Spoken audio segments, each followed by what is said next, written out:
सबको जय माता दी। दोस्तों कैसे हैं आप लोग? उम्मीद है आप सब बहुत अच्छे होंगे।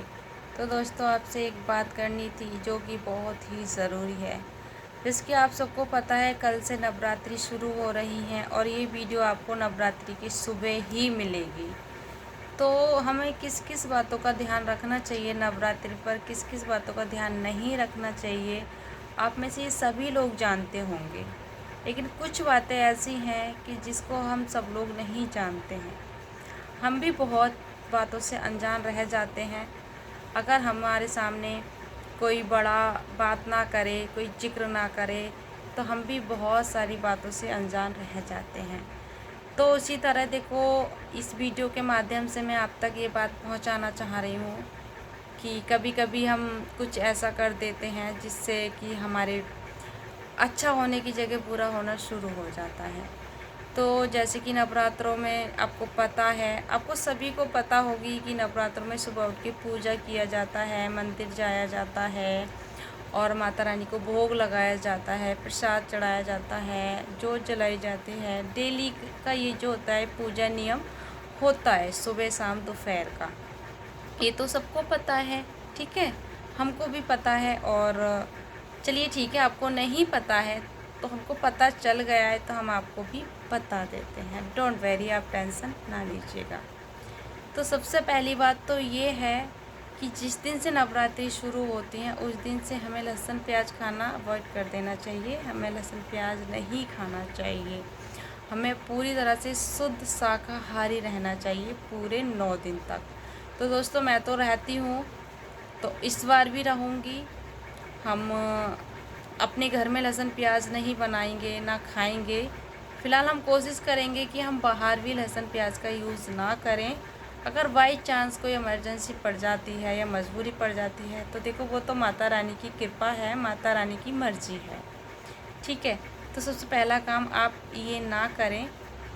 दूसरा काम ये है कि बहुत से घरों में मर्द जो होते हैं वो अपनी शेविंग कराते हैं, अपनी कटिंग कराते हैं, अपने नेल्स काटते हैं। ये सब चीज़ें भी नहीं करनी चाहिए, क्योंकि देखिए एक हफ्ते के लिए माता रानी बोलते हैं साक्षात माँ धरती पे आई होती है, हम लोगों के घर आई होती है। हमने माता रानी को बुलाया होता है, उनकी चौकी लगाई होती है, उनको साक्षात अपने घर बिठाया होता है। तो हमें इन सब चीज़ों का ध्यान रखना चाहिए।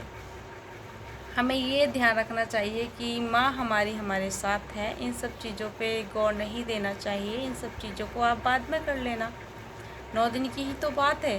तो फ़िलहाल जो 9 दिन है वो हम अपनी माता रानी को खुश करने में निकाल देने चाहिए। ठीक है, अगर मेरी बात आपको समझ में आ रही है तो कमेंट करना, लाइक करना। अगर आप चैनल पे नए हैं तो चैनल को सब्सक्राइब करना। देखो वैसे मेरा चैनल इस कैटेगरी का बिल्कुल भी नहीं है। मेरा चैनल एंटरटेनमेंट एंड ब्लॉग का है, लेकिन ब्लॉग में हम ये सब चीज़ तो ब्लॉग में ही आती हैं, समझ लीजिए। ये तो हर किसी के घर में आती हैं, घरेलू चीज़ें हैं जो कि आप सबको पता होना चाहिए। और आप में से बहुत लोगों को पता भी होगा। जिसको पता है चलिए कोई बात नहीं, अच्छी बात आपको पता है। जैसे कि बहुत लोग होते हैं उनको नहीं पता होता है, तो उनके लिए मैं ये वीडियो बना रही हूँ। तो हमको लहसुन प्याज नहीं खाना चाहिए, दाढ़ी वगैरह नहीं करवानी चाहिए। और बहुत से मर्द होते हैं जो ड्रिंक करते हैं, दारू पीते हैं, तो ये चीज़ भी देखो बहुत गलत है, ये भी नहीं करनी चाहिए। तो जिसके हस्बैंड, जिसके घर में ससुर एंड देवर जेठ जो भी कोई इस चीज़ को करता है, तो प्लीज़ उनसे रिक्वेस्ट करें कि एक हफ्ते के लिए ये सब चीज़ ना करें, समझा दीजिए। इससे देखिए बहुत फ़ायदा होगा, माता रानी बहुत अच्छा असर डालेगी। हो सकता है उनकी ये सब चीज़ें छूट भी जाएँ। ठीक है, ये सब चीज़ नहीं करनी चाहिए। और लास्ट बताऊंगी आपको, सबसे मेन और बहुत ज़रूरी चीज़ ये है कि जब हम चौकी लगाते हैं, माँ का दरबार लगाते हैं, माता रानी को अपने घर में बिठाते हैं, तो हमको ना बिल्कुल भी उनको अकेला छोड़ के कहीं बाहर नहीं जाना चाहिए।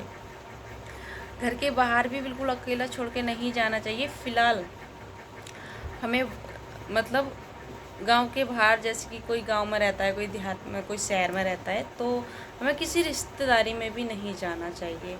इससे माता रानी गुस्सा हो जाती हैं, उनको अच्छा नहीं लगता। पहले तो हम उनको बुलाते हैं, देखो माना हमने किसी को अपने घर बुलाया, उनको अपने घर बिठाया, अब हम उनको छोड़ के चले जाएं तो देखो इंसान को कितना बुरा लगेगा। तो वो तो भगवान हैं, पूरे 9 दिन वो हमारे साथ हैं, तो उनको अकेला छोड़ के नहीं जा सकते ना। तो इस चीज़ का ध्यान रखना, आप उनको छोड़ के नहीं जाना।